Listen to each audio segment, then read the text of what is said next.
ताज्या बातम्यांसाठी महान करेला सबस्क्राइब करा आणि बेल आयकॉनला क्लिक करा।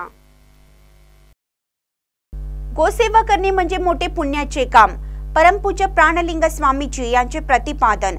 निपाणीतील श्री विरूपाक्षलिंग समाधी मठ गोशाळेमधील गोमातेसाठी 2 ट्रक चारा समाधी मठ गोशाळेला पुरवठा करण्यात आला। भारतीय संस्कृतीत गायीला पवित्र मानलं जातं। गायीचा अनेक मार्गाने मानवी जीवनाला उपयोग होतो, म्हणून गोमाता म्हणून संबोधले जाते। पण आज हिंदू त्यापासून दूर होत चाललेला आहे। अशीच परिस्थिती राहिल्यास भविष्यात गाय पुढच्या पिढीला चित्रात दाखवावी लागेल। गायीचे संगोपन करणे हे काळाची गरज आहे। आयुर्वेदात गायीला महत्त्वाचे स्थान आहे। जर घरी गाय असेल तर त्यांना कोणताही त्रास होणार नाही। घरातील वातावरण सात्विक राहतं। घरोघरी गायी सांभाळल्या पाहिजेत, त्यासाठी जागृती होणे देखील तितकंच महत्त्वाचं आहे। गायीची सेवा करणे सर्वश्रेष्ठ आणि पवित्र कार्य आहे, असे प्रतिपादन परमपूज्य प्राणलिंग स्वामीजी यांनी केलं।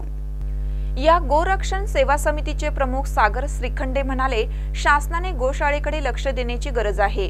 गोशाळेला विविध अडचणींना सामोरं जावं लागतं। येणाऱ्या काळात आमच्या समविचारी संघटनांकडून आणखीन चारा गोळा करून देऊ असं सांगितलं। गोशाळेसाठी कोणाला कोणतेही सहकार्य करायचे असेल त्यांनी गोरक्षण सेवा समिती किंवा परमपूज्य प्राणलिंग स्वामीजी समाधी मठ निपाणी येथे संपर्क साधावा असं आवाहन केलं।